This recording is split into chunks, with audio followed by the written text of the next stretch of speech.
After the conclusion of the 2024 NFL season, it is safe to say Saquon Barkley's move to the Eagles is one of the most impactful free agency signings in NFL history. But what would this signing look like if this was done in different eras? In this video, I'll be revisiting past eras and rewriting history, finding scenarios where Super Bowl losing teams could have signed a star running back and created super teams. To start, we'll be jumping all the way back to the 1970s, even before free agency was introduced, and try to make the most logical scenario. The 1969 season saw the Minnesota Vikings win 12 of their 14 games, earning the best record in the league while leading the league in points scored and fewest points allowed. The Purple People was one of the most dominating teams up to that point, hosting 3 5+ interception players in the secondary, including Hall of Famer Paul Krause, who leads the league in all-time interceptions. Joe Kapp, the QB of the team, embodied tough as he loved the run-and-gun game, while still frequently lowering his shoulder and observing contact. Despite their impressive season and postseason run, they met their match, losing to the Kansas City Chiefs 7-23 in Super Bowl IV. At home, watching his defeat was Bears running back Gale Sayers, who led the league in rushing yards this season with 1,032 rushing yards. Coming off an injury,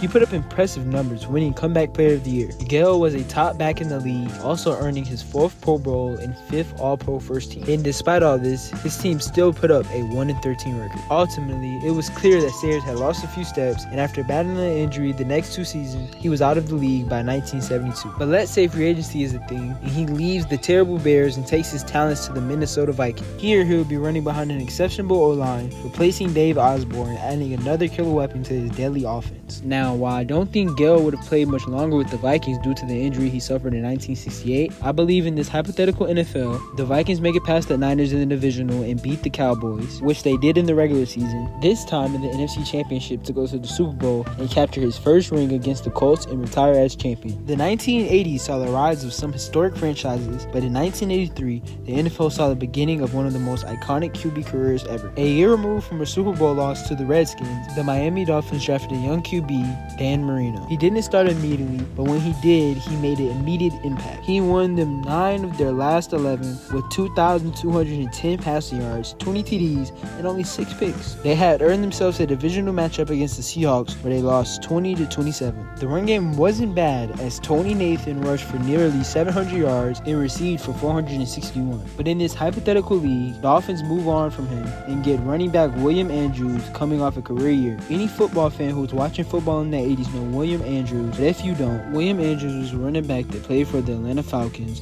where he became a 4-time Pro Bowler and eclipsed over 8,000 scrimmage yards in just 5 years. In the 1983 season, he rushed for 1,567 yards and he received for 609 yards, eclipsing 2,000 scrimmage yards for the 2nd time in his career. His power running style with the combination of his hands and balance made him a nightmare for defenses. He will be joining the young Dolphins led by Marino, who similarly to Will, has been making big plays since day one. Also, due to Andrews moving from the mediocre 1983 Falcons after the season ended, he avoids his career-altering injury he suffered in the preseason that sidelined him for 2 full seasons. In this scenario, while I don't think they collect the ring in 1984 due to Miami being outmatched by the 1984 49ers, I think this high-powered offense breaks scoring records and win at least one title. The 1990s are one of the most memorable times in football, especially for the Super Bowl history, as the NFL would see a Bills team lose 4 straight Super Bowls. In the same breath, the Cowboys team almost won 4 straight. But we also saw an NFL great win his first of 2 straight. John Elway began his back-to-back championships, defeating the Brett Favre-led Packers 31-24. This 1997 Packers team wasn't just any team. They were coming off a Super Bowl win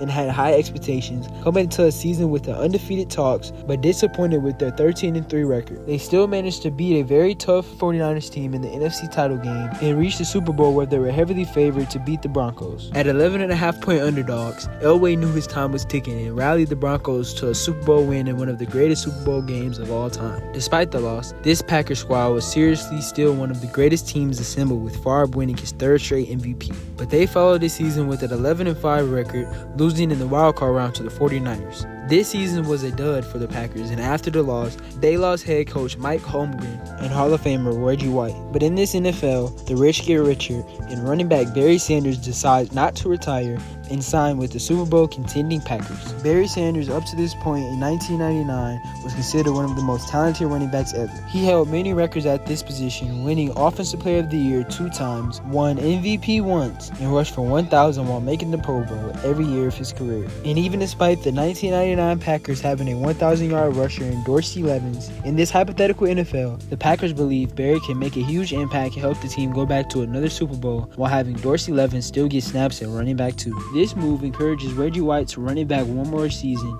and inclines the front office to make more moves. In this NFL, the Packers definitely improve from their 8-8 original 1999 record and make the playoffs. And who's to say this Green Bay team doesn't compete behind the tandem of Brett Favre and Barry Sanders for the greatest show on turf title? The 2000s introduced one of, if not the most dominant dynasty in sports history. The New England Patriots won back-to-back championships in the 2003-2004 season. The 2005 Patriots were in the position to do what no other had ever done in three-peat. But the season didn't start as planned, as they lost multiple star players for multiple different reasons. Due to injuries, the Patriots were forced to start 45 different players throughout the season. Despite this adversity, the Patriots still won their division, going 10-6. Their hopes of a three-peat stayed alive during the wildcard round, but was wiped away a week later in the divisional round at Denver. Now, in this hypothetical league, after the disappointing season, they go out looking for a star in free agency.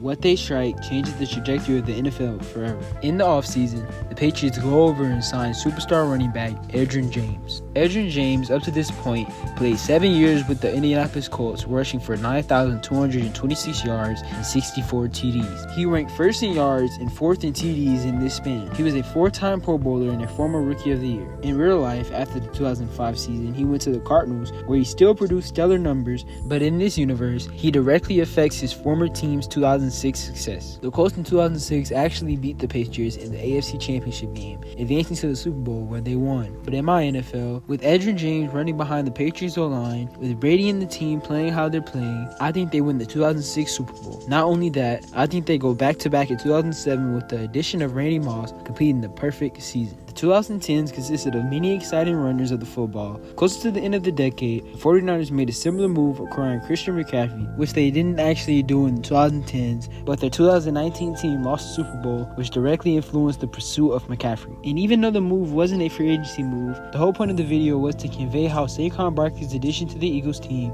would look like in different eras of football and how it would have changed the trajectory of many teams. Putting the signing in this type of retrospect kind of gives us a glance of how impactful and game-changing this move really was. And if you guys want to see similar scenario-altering content like this, leave a like and comment down below what videos you would like to see next.